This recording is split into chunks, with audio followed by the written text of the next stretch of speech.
My people, gather round and listen closely, because what you're about to hear is not just a story. It is a warning. It is a reminder that pride might lift a person today, but tomorrow it will break them in ways they never imagined. This is the story of a woman who thought she had won the whole world, a woman who believed she was untouchable, until life itself taught her a bitter lesson that money, beauty, and power could not shield her from. Before we begin, please take a second to like this video, subscribe to Tales by Wealth, and tell me in the comments where you're watching from. Your support helps us bring more powerful African stories to your screen every week. Now sit back, relax, and let this unforgettable tale begin. Nobody inside the grand hall knew that today would become the day Abena's pride finally met the person who could silence it. The whole place glittered like a royal palace. Silver chandeliers, long velvet curtains, fresh roses on every table, and a band playing soft high-life music as guests ate and laughed. This was the engagement ceremony of the year. Everyone in Lagos wanted to attend. Abena walked into the hall like a queen returning from victory. Her long gold dress sparkled with every step. Diamonds glittered on her neck and wrists. Her perfume floated behind her like a proud announcement. People turned to greet her. "Good afternoon, Ma." "You look beautiful as always, Ma." "Welcome, Mama the groom." She didn't smile gently. She smiled proudly, too proudly, a smile that said, "I am above all of you." Her son, the groom, stood beside his bride, both of them glowing with excitement. The bride was a peaceful, quiet girl with soft brown skin and warm eyes. Her mother sat beside her, dressed modestly, smiling politely at everyone. And this was the beginning of the explosion, because Abena had spent months complaining about that woman. She is too quiet. She is too poor. She is too simple. She is not my class. Abena had always been a woman who believed money gave her the right to look down on people. The master of ceremony took the microphone.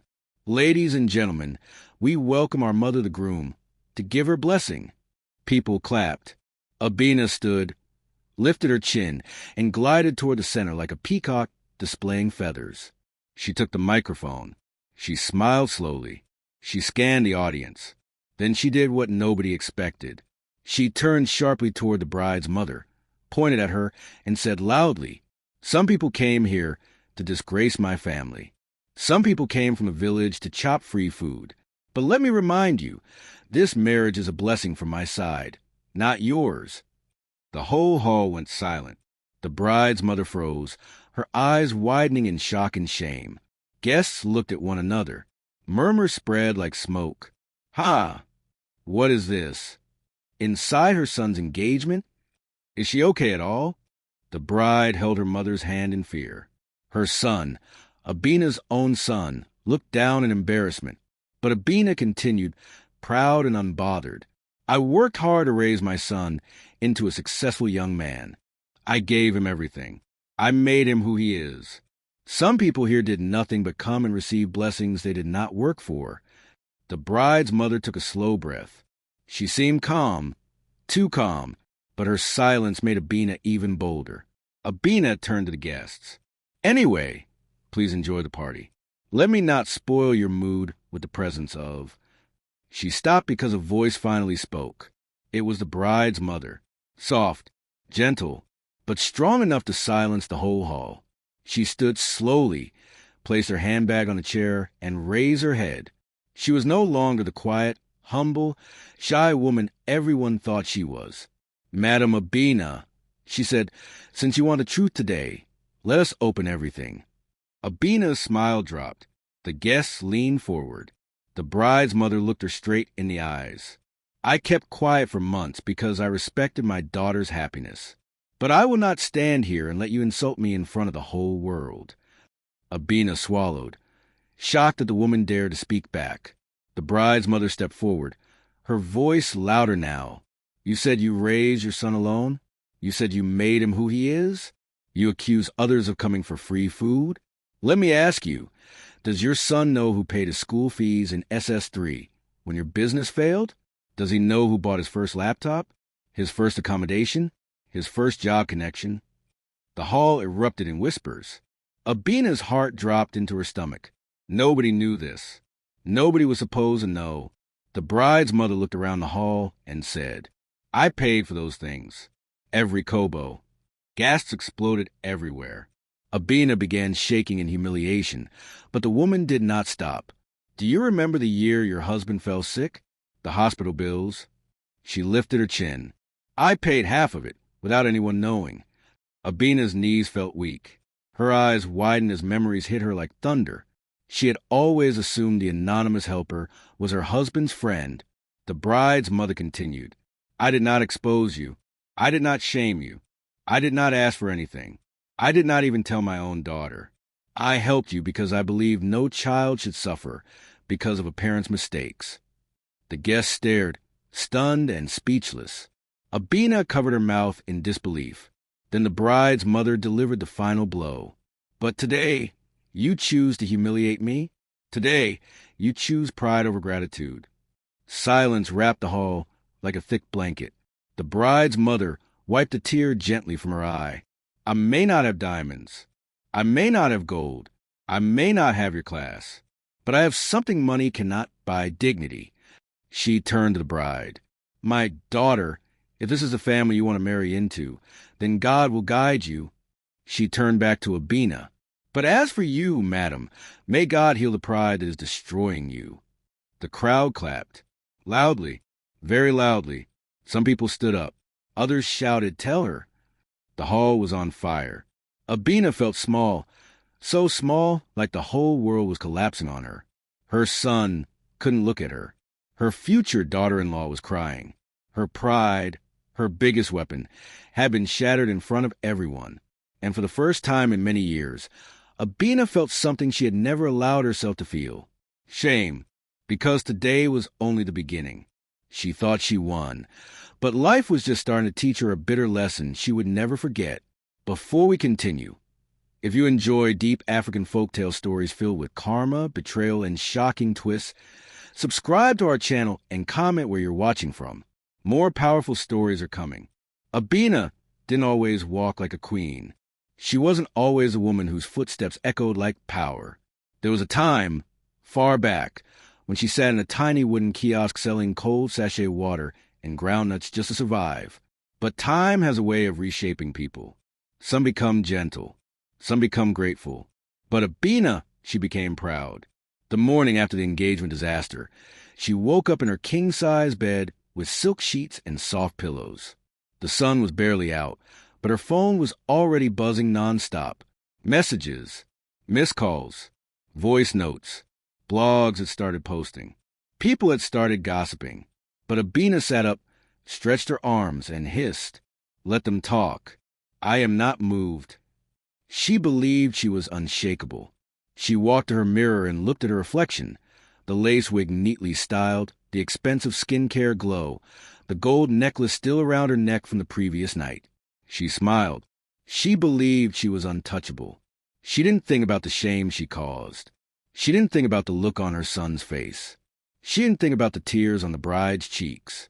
She didn't even think of the quiet strength in the bride's mother's voice.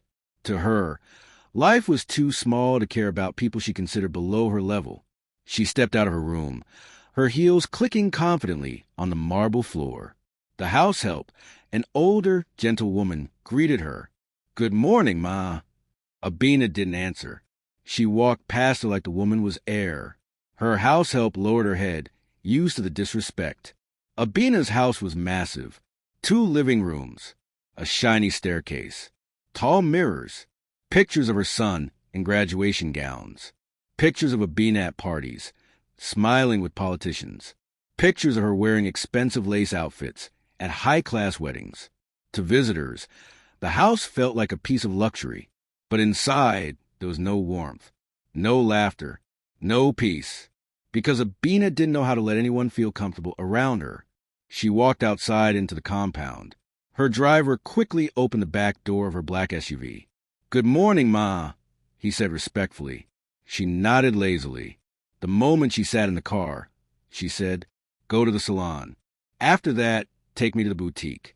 I need new clothes for the family introduction next month." The driver nodded and began the journey. As the car moved through the streets of Lagos, Abena crossed her legs and scrolled through her phone. More messages, more gossip, people commenting about her behavior. Shameless woman. How can someone be this wicked? She insulted that woman for no reason. She has no heart. Abena raised her chin proudly. Let them talk. They don't know me. She closed the app, unwilling to let anyone's opinion dent her pride. When she arrived at the salon, workers rushed to welcome her. They knew she spent money. They knew she didn't tolerate mistakes. Good morning, Ma. You look stunning, Ma. Your engagement dress was beautiful, Ma.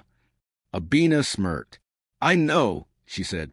She sat on the chair and crossed her legs again as they began touching up her hair. Women around whispered. That's the woman from the engagement drama. She insulted the bride's mother publicly. I heard the woman paid her hospital bills before. Imagine! Abena heard them clearly. She adjusted her lace wig and said loudly, some people love to carry gossip instead of focusing on their own lives. The salon became silent. The women lowered their eyes. Nobody wanted trouble. That was Abena's power. But deep inside her heart, a tiny crack had formed, a small whisper, reminding her that something dangerous had started. A quiet voice saying, you went too far. You have opened a door you cannot close. You should have controlled your tongue. But Abena silenced it.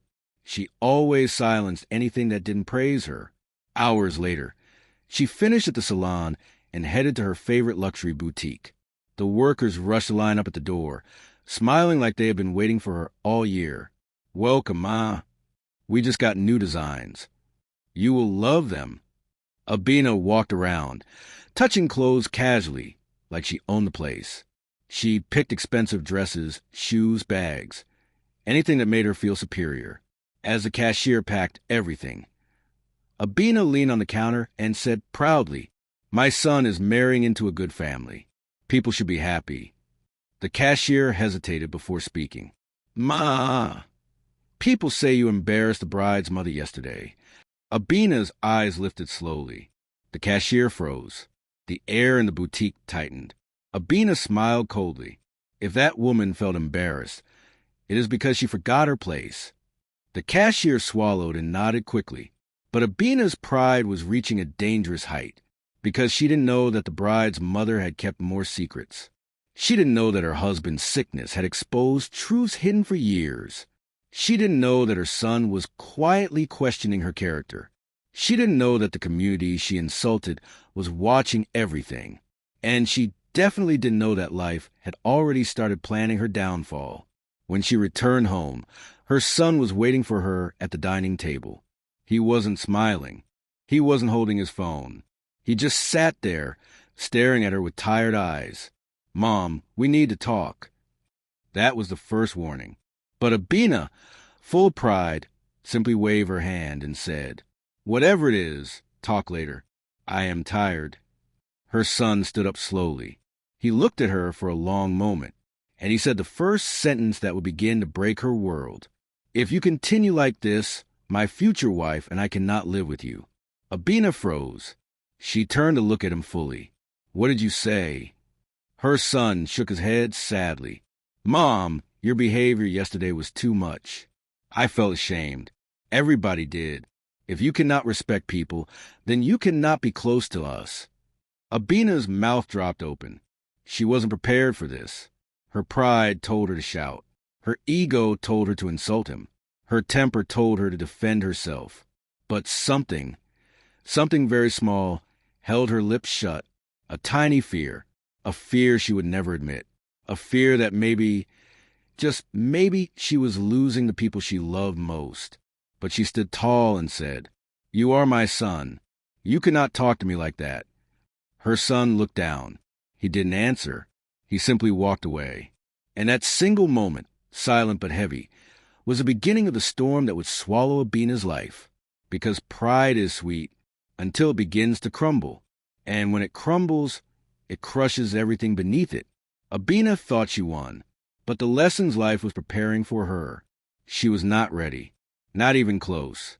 The night breeze was soft, but the weight inside the house was heavy. Abena sat alone in the living room, her arms folded tightly across her chest, her eyes fixed on the television that wasn't even on. The silence felt louder than any argument. It felt like a warning, a whisper, an echo of storms gathering quietly around her. She replayed her son's words in her mind. "If you continue like this, my future wife and I cannot live with you." Her son had never spoken to her like that. Not once. Not in his childhood. Not in his teenage years. Not even in his adulthood. He always adored her. Always defended her. Always believed she was the strongest woman alive. But something had changed. Not in him. In her. She shook her head, trying to push away the memory, but the words kept returning like waves hitting a broken shore. She stood, grabbed her purse, and went upstairs. Tomorrow, she told herself, everything would return to normal.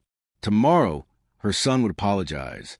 Tomorrow, the shame of the engagement would fade. But tomorrow had its own surprises. The morning sun rose gently above the compound. Birds chirped. Cars honked in the distance. Life outside sounded normal. Inside Abena's mansion, nothing was normal. She woke up to an unusual silence. No breakfast smell from the kitchen.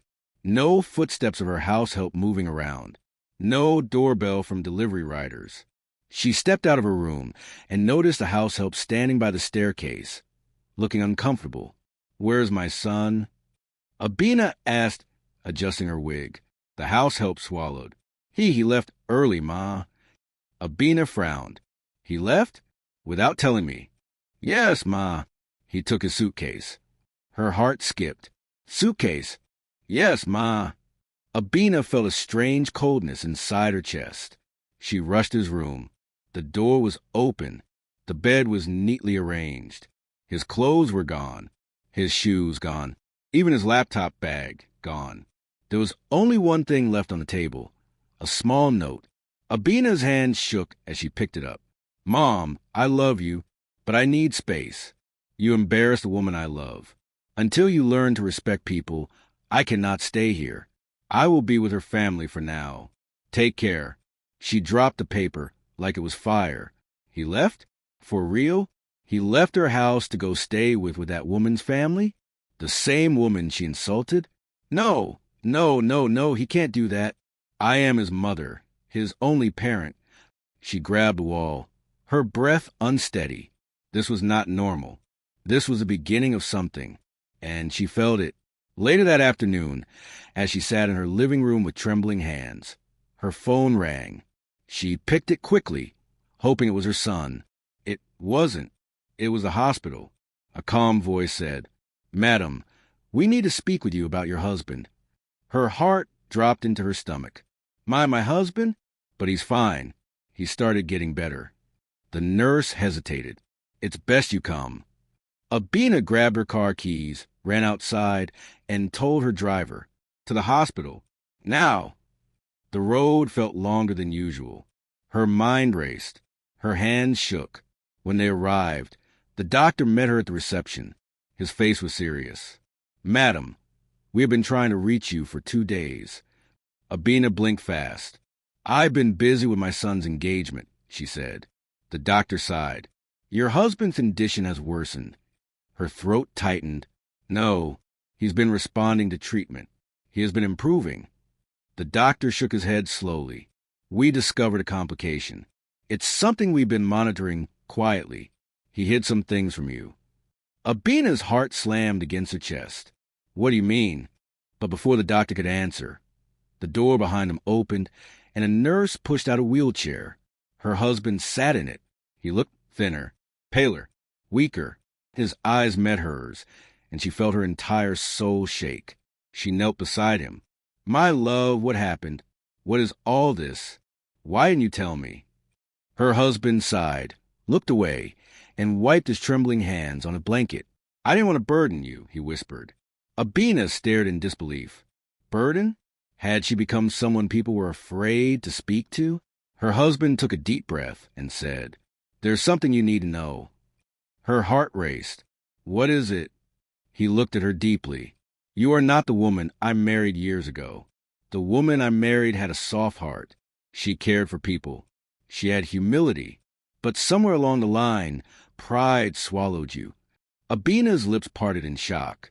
He continued, "Before I got sick, I saw how you treated the workers, how you insulted neighbors, how you spoke to your stepchildren.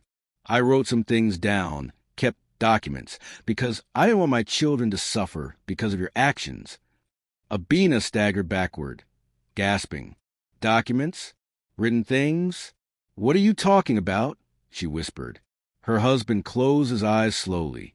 "The will. I changed the will." The world around Abena froze. Her ears rang. Her vision blurred. Her breath stopped. The will?" she stammered. He nodded weakly. "I had to protect them. I had to protect what I built." Her voice cracked painfully. You changed your will without telling me?" Her husband didn't answer. He didn't need to. The silence said everything. Abena felt something inside her break. Something deep. Something heavy. Something she thought would never shake. Her pride. The doctor approached gently. "Madam, please, we need him to rest." But Abena didn't move. Her legs were weak. Her mind was breaking. Her world was shifting. Her husband, her son, the community, everyone was turning away. She looked at her husband again, tears slowly filling her eyes. "Why?" she whispered. Her husband looked at her with tired sadness. "Because you forgot how to love people, and when love dies, everything else dies with it." Her tears finally fell, and that moment, right there in the hospital hallway, was the beginning of her downfall. Life had finally started teaching her a lesson, a bitter one, a painful one, a lesson she never imagined she would face. The days that followed were long, heavy, and painfully slow. Each hour felt like a reminder that life was shifting under Abena's feet. The woman who once walked with a raised chin now moved through her mansion, like a ghost wandering through memories of her own pride. Her husband remained in the hospital, connected to machines that beeped softly like a quiet countdown. Her son refused to return home. The bride's family stopped reaching out. Even neighbors who once feared her now watched her with hidden satisfaction. And worst of all, Abena felt the weight of silence. Silence has a way of exposing truth. Silence has a way of showing a person who they are. And silence was showing Abena that she had built a kingdom, but not a family. One early morning, Abena received a message from her husband's lawyer. "We need to finalize the will." Her hands shook. She dialed the lawyer. "Finalize what?" she shouted. "My husband is still alive." The lawyer sighed deeply. "Madam, I understand your pain, but he gave clear instructions. He wants us to proceed. He made changes before his condition worsened." Abena felt her throat tighten. "Changes. That word again. What changes?" she whispered. The line went silent for a moment. Then the lawyer said, "Come to the office tomorrow with the family." Abena collapsed onto the sofa. Family? Which family? Her son had left.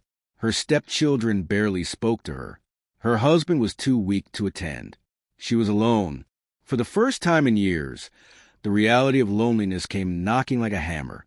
The next morning, she dressed in a modest outfit. Not because she wanted to, but because pride was finally losing energy. She tied her hair simply, wore small earrings, and walked out with none of her usual swagger. The driver opened the door. She didn't even greet him. Not intentionally. She simply didn't have the strength to pretend anymore. When she arrived at the lawyer's firm, she found her stepchildren already seated in the waiting room. They looked at her coldly. No greetings. No smiles. No respect. Just distance. She felt it stab her chest. The lawyer stepped out of his office and gestured for everyone to enter. Inside, the room was quiet. Large bookshelf. Documents stacked neatly. A framed certificate on the wall. On the table was a thick brown envelope. The lawyer cleared his throat. "Your husband prepared this will because he wanted peace in his family." Her stepchildren exchanged glances. Abena stiffened. The lawyer continued. "He made it very clear that his property should be distributed based on character, respect, and responsibility." Abena's eyes widened. Character, respect, responsibility. 3 things she had pushed far away. The lawyer opened the file. First, the main mansion. Abena held her breath. She assumed, despite everything, that the mansion would naturally go to her. But the lawyer said he left the mansion to his children. Abena's heart almost stopped. "What?" she whispered. The lawyer didn't look up. He said he didn't want the children to struggle for accommodation if anything happens to him. She grabbed the table edge, her legs trembling. Her stepchildren exchanged the faintest hints of satisfaction. The lawyer continued flipping through the document. Second, the farmland, shares, and family company. Abena leaned forward, hoping this part would favor her. He divided them among his biological children. Something inside her chest cracked. Third, the savings account and overseas investments. Abena swallowed. This had to be hers. But the lawyer read slowly. He left the investments to his first daughter. She supported him the most during his early struggles. Abena closed her eyes. Her breathing became unsteady. Her stepdaughter sat straight with dignity. Fourth, the hospital insurance benefits and remaining cash reserves. This time the lawyer paused and looked directly at Abena. "He left this to you." Abena blinked. She didn't understand. Why would he leave her this? The lawyer turned the document so she could see. Her husband had written a note in his own handwriting. "She may not understand love, but she stood beside me for years. This is for her survival when the world becomes too heavy." Her lips parted. Tears stung her eyes. Her chest tightened painfully. "He knew," she whispered. "He knew the world would turn against me?" The lawyer nodded sadly. "He warned you many times, madam, but pride can be louder than love." Abena covered her face with both hands, her chest rising and falling like a storm. Her stepchildren stood. One of them, a son she never treated kindly, leaned against the table and said coldly, "You deserve this. You mistreated everybody around you. Now live with the consequences." She looked up, stunned. She wanted to defend herself. She wanted to shout. She wanted to say, "I tried." But deep down, she knew they were right. Every insult, every humiliation, every proud step she took had led her to this moment. A mansion she no longer owned. Children she pushed away. A husband she didn't prioritize. A son who left her house. A reputation destroyed. And worst of all, she couldn't blame anyone but herself. When Abena left the lawyer's office, the sun outside felt brighter than usual, almost mocking. She stood by her SUV, unable to enter. Her body shook. Her heart felt hollow. Her pride felt like broken glass inside her chest. She remembered mocking the bride's mother. She remembered shouting at her stepchildren. She remembered insulting workers and neighbors. She remembered the years she walked like the world belonged to her. Now the world was showing her something. Nothing stays with a person who treats others badly. Nothing. Her driver opened the car door. She didn't enter. She stood outside, looking up at the sky, whispering, What have I done to myself?" But the wind carried no answer, because the consequences had only just begun, and life had many more bitter lessons waiting for her. The days that followed the reading felt like a long shadow stretching behind Abena wherever she went. Everywhere she stepped, the air felt heavier. Every room she entered, the silence felt louder. Every breath she took, the weight of her reality pressed deeper into her chest. She had lost the mansion, lost the respect, lost her son's trust, lost the foundation she thought she controlled. But what she didn't know was that the worst was still ahead. Because when a proud person falls, the world does not stretch hands. It steps aside and watches.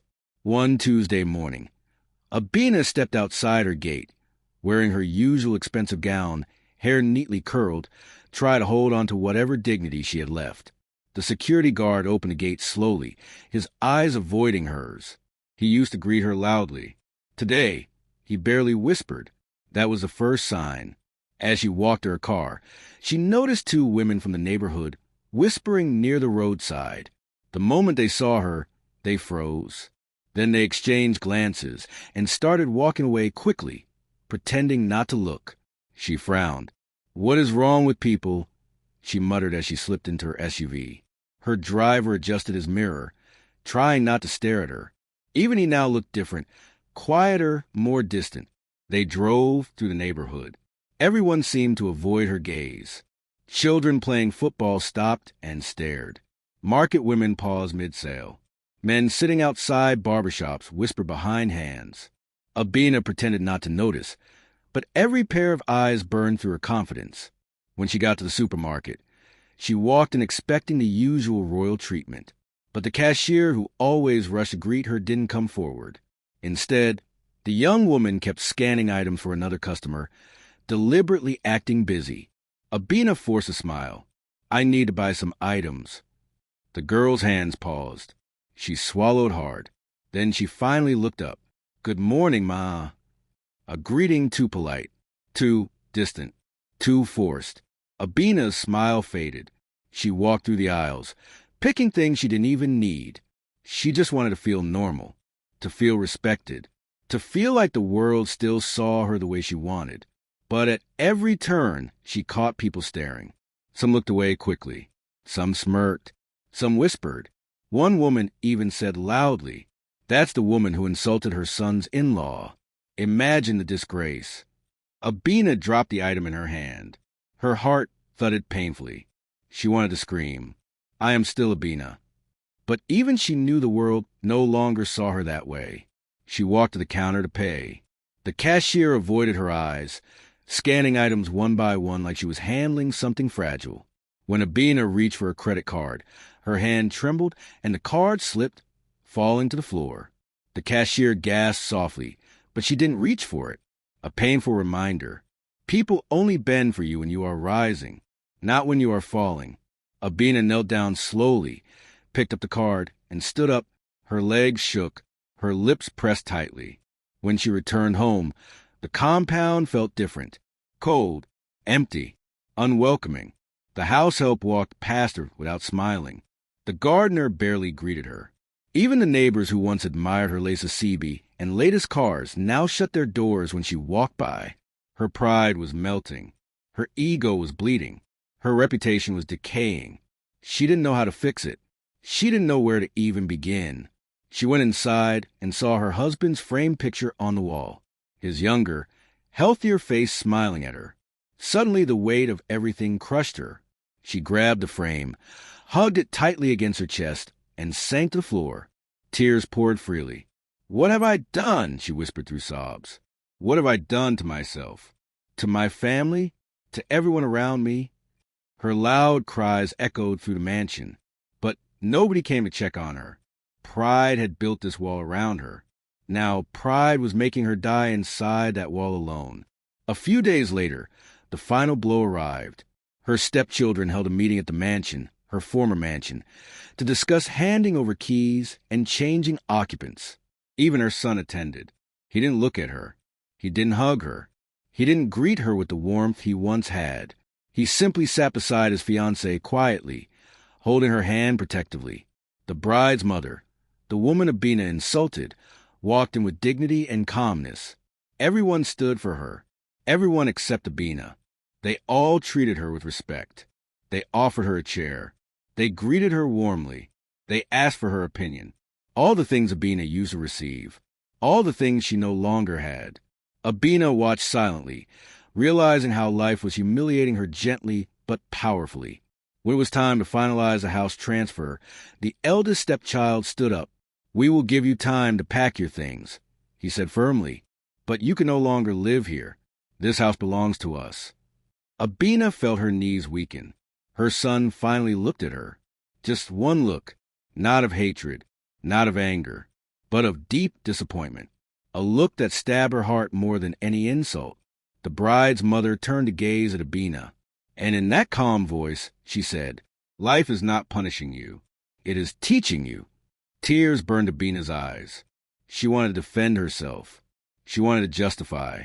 She wanted to plead. But the weight of truth held her tongue. She stood slowly, adjusted her clothes, and walked outside. Each step felt like a funeral march for her pride. She stopped by the large gate, her gate, and touched it gently one last time. Then she said in a shaking voice, I have lost everything."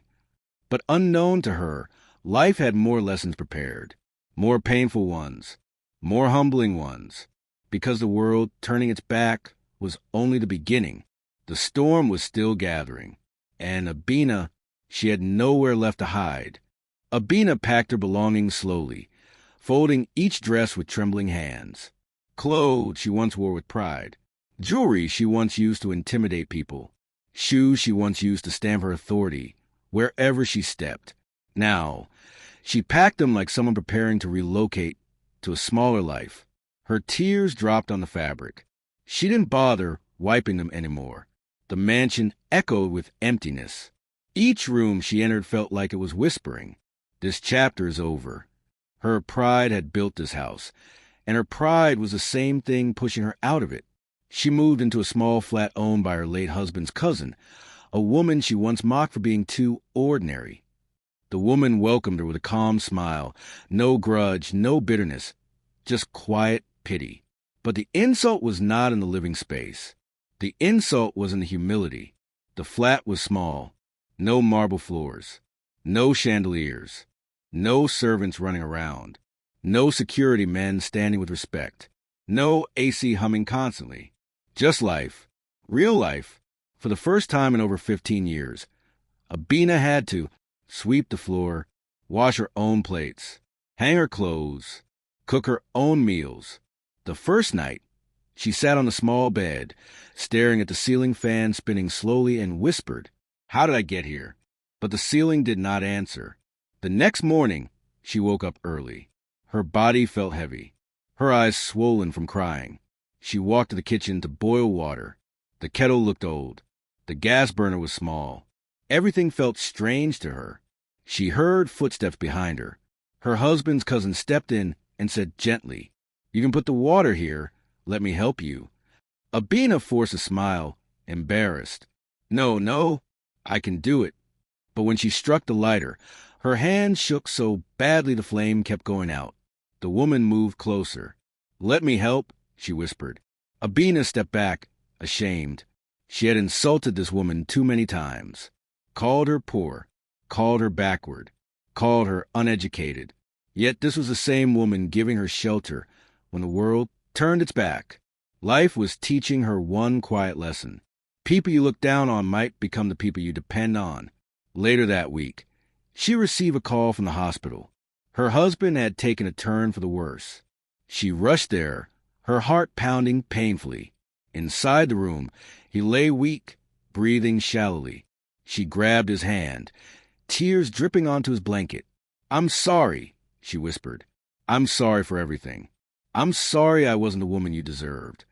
He blinked slowly, too slowly. Then he looked at her, pain filling his eyes, but no anger, just sadness. "You can still change," he whispered. His voice cracked. His chest rose and fell weakly. He closed his eyes for a long moment that made her panic. She called his name. He didn't answer. The doctor stepped forward. "He's slipping in and out. Please talk to him softly." Abena leaned close, tears falling freely. "I will change. I promise. Just don't leave me yet." Her voice trembled. "And forgive me," she added in a whisper, for the pride that destroyed everything. Her husband's eyes opened again, just barely. He managed a small, weak smile. It was the last smile she would see from him, because early the next morning, the nurse called her, "Madam, please come to the hospital." Her heart slammed. When she arrived, she saw the nurse standing outside the room, head bowed. The silence told her everything. She pushed the door open slowly. Her husband lay still, too still, peacefully still, his chest no longer rising, his eyes gently closed, his hands resting softly. Life had taken him. Her heart shattered into pieces she could never gather. She collapsed beside the bed. No, she cried. Her cries were not loud. They were hollow. They were deep. They were the kind of cries that come from a soul that knows it contributed to its own wounds. Her husband had left. He left without seeing her redemption. He left without hearing her full apology. He left without witnessing her change. But maybe, just maybe, he knew life would finish the work on her. The burial came a week later. The church was full, People didn't console her warmly. They greeted her politely, coldly, distantly. Her stepchildren sat together, united. Her son sat beside his fiancée, and the bride's mother, the woman Abena mocked during the service. Her son didn't look at her, not once. When it was time to lower the coffin into the ground, Abena trembled so hard she nearly fell. The bride's mother stepped forward and gently touched her shoulder, a touch without malice, a touch without revenge, a touch full of pity. Abena broke down completely. She leaned into the arms of the same woman she insulted, the same woman she disgraced, the same woman she mocked. Life was teaching her another bitter lesson. Kindness is most powerful when it comes from the people you wronged. The bride's mother whispered softly, "You will survive this, but you must humble yourself first." Those words entered Abena's heart like medicine and fire at the same time. She nodded slowly. Her tears wet in the woman's shoulder. After the burial, her son finally approached her. Her eyes lit up, hoping he would hug her. He didn't. He stood at a distance. "Mom, I'm sorry for your loss, but I still need space." Her heart dropped again. He continued, "I'll check on you from far, but don't expect much yet. You have a lot of repairing to do." She wanted to drop to her knees and beg, but her voice failed. He turned away and walked to his fiancée's car and left her standing alone beside the fresh grave, alone, broken, exposed. The sun burned above her. The ground felt unsteady under her feet. This was the lowest point of her life. But what she didn't know was, life was not done with her. The real turning point, the real transformation, was coming in ways she never imagined. Because sometimes, when life wants to teach a person humility, it first takes everything before giving them the chance to rebuild. And Abena's rebuilding hadn't even started. The weeks after the burial felt like a long night that refused to end. Abena lived quietly in the small flat, moving like a shadow of the woman she once was. No noise, no luxury, no one calling her madam. Just silence, humility, and the reality of everything she had lost. Every morning, she woke up to the sound of neighborhood children running around, mothers calling their kids, and distant traffic from the busy Lagos streets. Life continued for everyone else. But for Abena, time felt stuck. Her heart was still buried beside her husband, but the world didn't pause for her grief. Life kept moving, and life wasn't done with her yet. One Saturday morning, she sat outside the small flat on a wooden stool, peeling potatoes. Something she hadn't done in more than 20 years. Her hands moved awkwardly. Her posture was stiff. Her mind kept drifting. Her husband's cousin came outside, holding a bucket of water. "You're going too slow," the woman said gently, not mocking, just truthful. Abena gave a sad smile.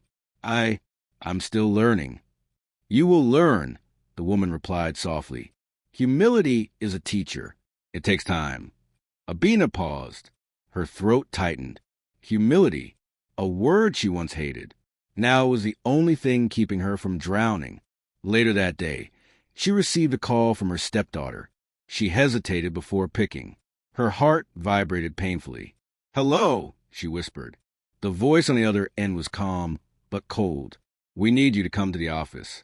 There are property documents you must sign." Abena swallowed. "Okay, when?" "This afternoon." "All right." The line cut. For the first time since losing everything, Abena felt panic. Not because she wanted property back. She knew it wasn't hers. She panicked because she feared facing her stepchildren again, facing people she had wounded with her pride, facing people she once treated like outsiders in their own father's home. She prepared slowly. She tied her simple Ankara scarf, wore a plain blouse, held her old handbag. Her reflection in the mirror didn't look proud anymore. It looked broken, human, soft, and finally honest. At the lawyer's office, she entered quietly. Her steps were small, her shoulders relaxed in surrender. Her stepchildren sat around a table. Their expressions were unreadable. The lawyer gestured for her to sit. "There are some final documents to conclude," he said. She nodded silently. The eldest stepchild leaned forward. You'll sign over the last set of assets today. After that, you'll be officially free of our father's estate." Abena's eyes dropped. Her voice cracked faintly. "I understand." But then something unexpected happened. Her stepdaughter, usually the most outspoken and angry, looked at her carefully. "You look tired," she said softly, almost against her own will. Abena blinked fast, surprised. "I am," she whispered. "You look smaller," the girl added. Abena nodded, her throat too tight to speak. The room fell silent. Then, in a trembling voice, Abena said the words nobody expected. "I am sorry."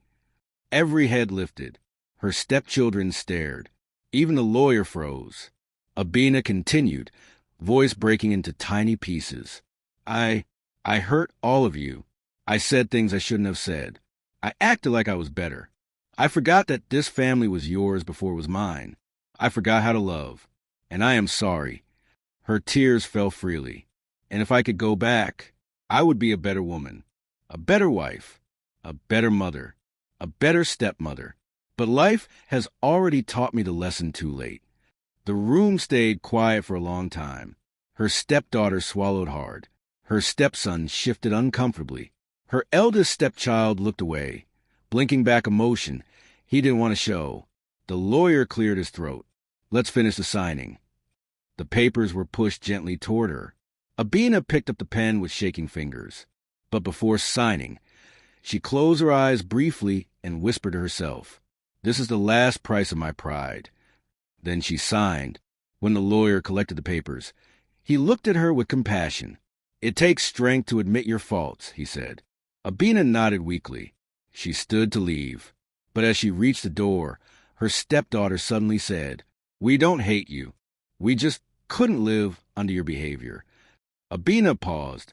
The girl continued, "You hurt us, but you're still human." Abena turned slightly. Tears filled her eyes again. "Thank you," she whispered, voice cracking. It wasn't forgiveness. Not yet, but it was a crack in the walls. A tiny space where healing could one day enter. Outside the building, Abena sat on a bench and cried silently, not out of self-pity, not out of anger, but out of acceptance. She had lost everything pride gave her, but perhaps she was beginning to gain something humility could give. A new heart, a softer spirit, a chance, no matter how small, to rebuild relationships she destroyed. As she wiped her tears, her phone buzzed. It was her son. Her heart jumped. She hesitated, hands trembling. She answered. His voice was calm. "Mom, how are you?"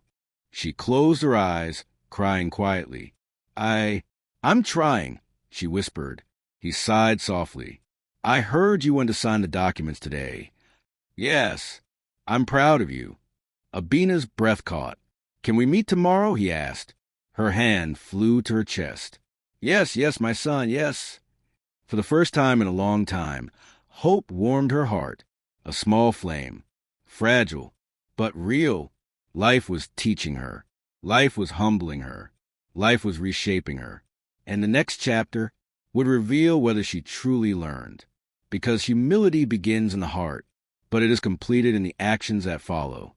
Morning light fell gently through the thin curtains of the small flat. For once, Abena didn't wake up to pain. She woke up to something softer. Something she had almost forgotten. Hope. Today, she was going to meet her son. She dressed slowly, choosing a simple long gown and tying her scarf neatly. She didn't try to look rich or important. She just wanted to look like a mother. A real mother. A mother who had finally learned the difference between pride and love. She stepped outside and made her way to the small cafe where they agreed to meet. Her heart pounded as she entered. And there he was, her son, sitting by the window. He looked up. Their eyes met. Not anger, not disappointment, but softness and a hint of something she hadn't seen in months. He stood up and hugged her. Abena froze in shock. Her body trembled. Tears instantly filled her eyes. She held him tightly, afraid to let go. They sat. He looked at her carefully. "You look different, Mom." "I am different," she said quietly. "Life changed me." He nodded slowly. understanding that the world had done what he couldn't. They talked. She apologized. He listened. He spoke about the pain she caused. She accepted it all without defending herself. When they finished, he placed his hand on hers. "I forgive you." Those words entered her heart like warm sunlight. She cried silently, but he added gently, "I still need time, but rebuild yourself and rebuild us." She nodded, grateful.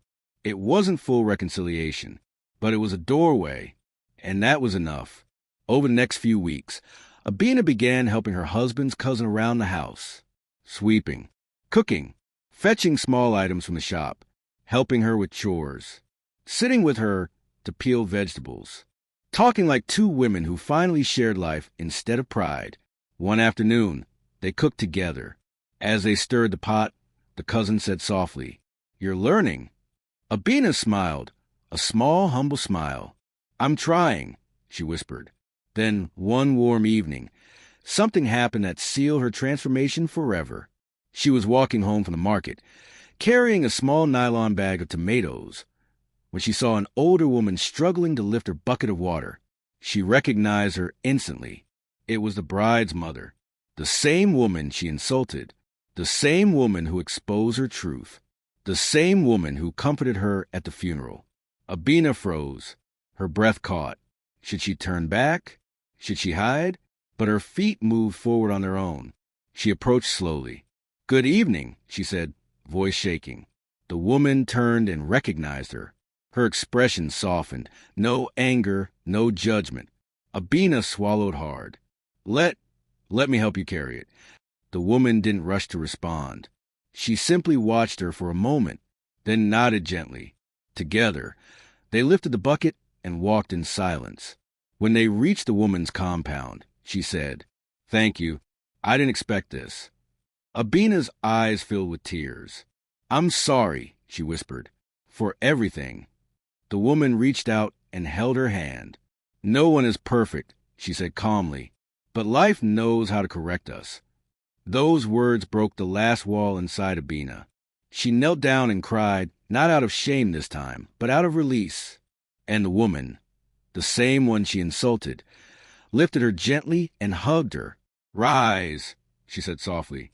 "You have learned your lesson." The community began to notice the change. She no longer walked with her chin high. She greeted people warmly. She helped neighbors. She apologized where she needed to. She lived softly, slowly, gratefully. Her pride had died, but her heart had finally come alive. Months later, her son called her again. "Mom, we want you to meet the baby." Abena froze. "Baby?" "Yes." "We had a son." Her heart swelled.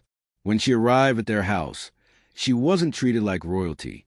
She wasn't given special treatment. She wasn't placed on a pedestal. She was treated like family, real family. Her son placed the baby in her arms. Her daughter-in-law smiled. The bride's mother stood by the doorway, watching with gentle pride. The baby gripped her finger. Abena cried softly. She whispered, "I promise I will never let pride steal my family again." And for the first time in her entire life, she meant every word. Abena never regained her mansion. She never regained her wealth. She never regained the old life she once used to intimidate people. But she gained something that money could never buy. Peace, humility, family, respect rooted in kindness, and a clean heart. She walked through many fires, but she survived with a new spirit. In the end, she understood the truth life was trying to teach her all along. When pride builds a person, life will break them. But when humility rebuilds them, life will bless them. Abena thought she won, but life taught her the real victory was learning the bitter lesson that finally set her free.